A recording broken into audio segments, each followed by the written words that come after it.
So I want to talk about something that I know a lot of you are probably going through right now because I'm going through it myself. And sadly, that's the job market, but specifically trying to find a part-time job as a full-time college student. And that probably sounds like a small problem on the surface. Like, oh, you're just looking for a part-time job. How hard can that be? But it's probably been one of the most frustrating experiences of my life. But I think once I share my experiences with you guys, I think you'll truly understand why exactly that is. But part-time work as a concept sounds simple enough.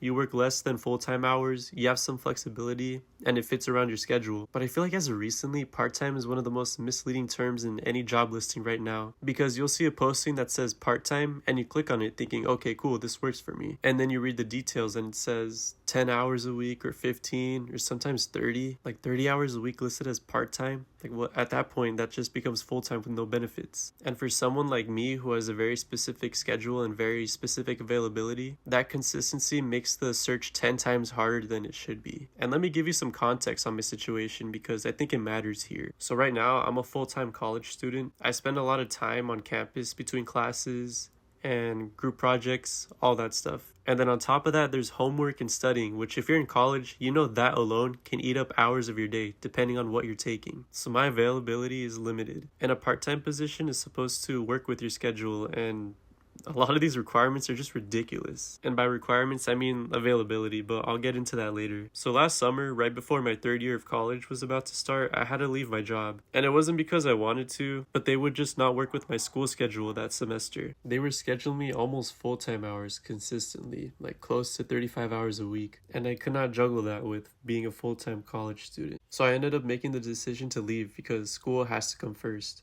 And that's the whole point. And at the time, I wasn't too worried about it. I'd heard people talking about how rough the job market was at first, but honestly, I didn't think much of it. I figured that I'll take a few weeks to get settled into the new semester and find something within the next month or so. So fast forward to right now as I'm making this video, almost 7 months later, and I've still not landed a job. And it's not like I've been scratching my ass just not doing anything that whole time. I've applied to around 300 positions at this point. And I've had more than 15 interviews. I've done phone screenings, in-person interviews, Zoom interviews, paid trainings, and I haven't had any offers yet. And it's not even me being lazy or picky or not putting in the work. I have been putting in that work consistently, and the results just have not been there. And that's a really demoralizing place to be, especially when you're doing everything correctly. Now let me talk about what I've actually been applying for, because I think this is important. I haven't been applying to places such as fast food or retail, and there's nothing wrong with those jobs at all. They're just not aligned with where I'm trying to go career-wise. My goal has always been to use this part-time job as an opportunity to develop real office skills. These skills could be anywhere from communication, customer service, professional experience that I can actually carry into my career after I graduate. So I've been targeting front desk roles, receptionist positions, office assistant jobs, administrative work, or even banking. Anything that puts me in a professional environment and gives me transferable skills. If I'm going to be spending my limited free time working, it should be building towards something. But here's where the schedule thing becomes a wall. A lot of these office roles want Monday through Friday availability, which for a college student is basically impossible unless you're only taking evening classes. And I have classes during the day. I can't just rearrange my entire academic schedule around a part-time job. So immediately I'm getting filtered out of a huge chunk of listings just because of my availability. And it's really frustrating because I'm qualified as well. It's not like I'm not lacking any of these skills. I've got the experience and I have the work ethic, but the schedule requirement knocks me out before I even get a real shot. So I started focusing on places that were open on weekends or had more flexible scheduling. And that's where I thought I was finally going to catch a break. I found this appointment setter position for a cleaning company, and it was 3 days a week,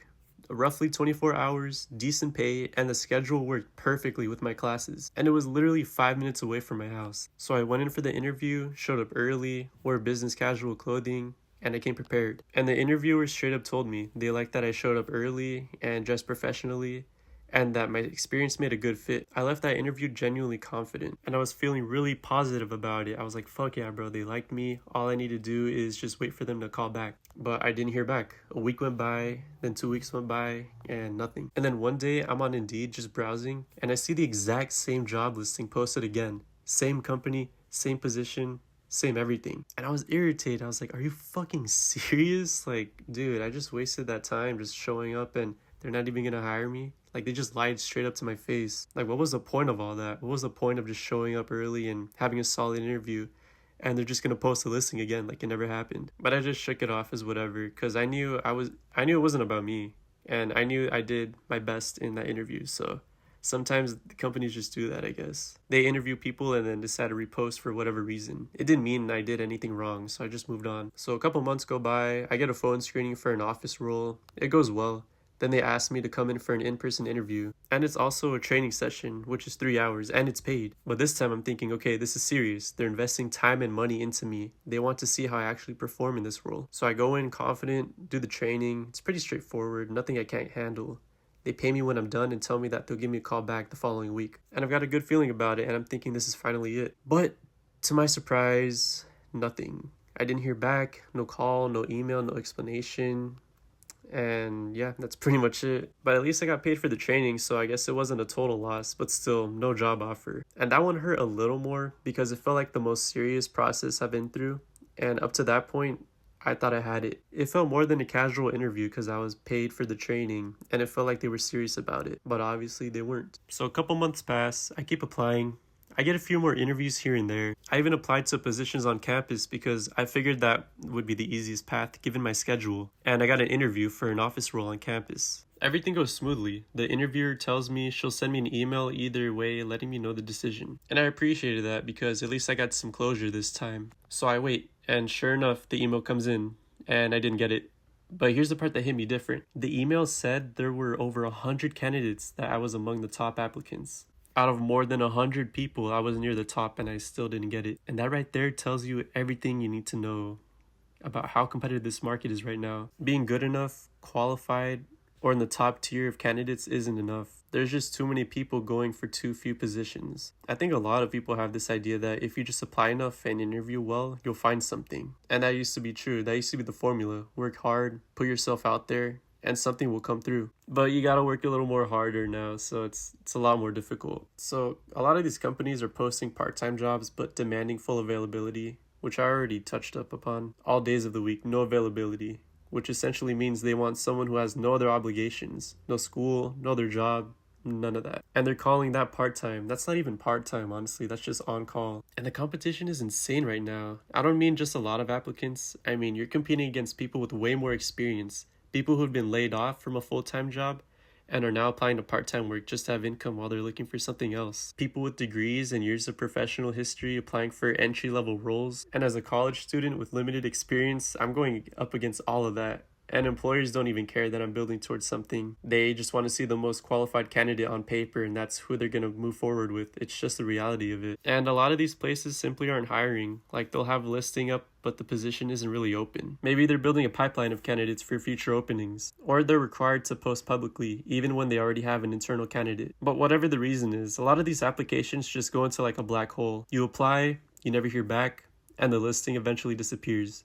No rejection, just nothing. And what makes all of this extra difficult is that we were sold a certain idea of how this was supposed to work. Go to school, get experience, put in the effort, and the opportunities will come. But it's just a lot more difficult nowadays. We're applying for positions with our qualifications and getting overlooked for people with 10 more years of experience who are applying for the same role. We meet all the requirements on the listing and still not getting any callbacks. And there were definitely moments over these past months where I just felt discouraged. I started questioning myself and wondered if there was something wrong with me or my resume, or why I couldn't get any offers or positions. And once you're putting yourself out there over and over and over again, getting rejected or ignored, it just takes a toll on you. But I'm not discouraged anymore. And I know how my situation reads. Like, it sounds fucking crazy, right? Over 300 applications, more than 15 interviews, and no offer. But I know it's not my problem. Like, I know I myself have nothing to do with the outcome of it. Summer's around the corner. I won't be doing summer school, which means my availability opens up completely. I can apply for more full-time positions at this point. The schedule barrier that's been filtering me out so many roles goes away, and I think that changes everything. So if you're in a similar situation right now, and based on what I'm seeing, like amongst my peers, I know a lot of you are, I just want to say, don't let it break you. And we all know the market's rough, and it's not in your head. It's not because you're not good enough. It's genuinely just harder for everyone. You can do everything right and still have it not work out for you. And that's a reflection of the market, not really a reflection of yourself. So don't give up, because I haven't, and I don't plan on giving up. Just just keep trying, just keep going. I feel like this is a conversation that needs to be happening louder because we're out here doing the work, meeting the qualifications, showing up, and nothing. But I do think things will get better in the long run. But until then, I'm just gonna keep trying because that's all I can do. And at the time of making this video, I actually got an interview for this bank, so we'll see how that goes. But yeah, that's all. Later.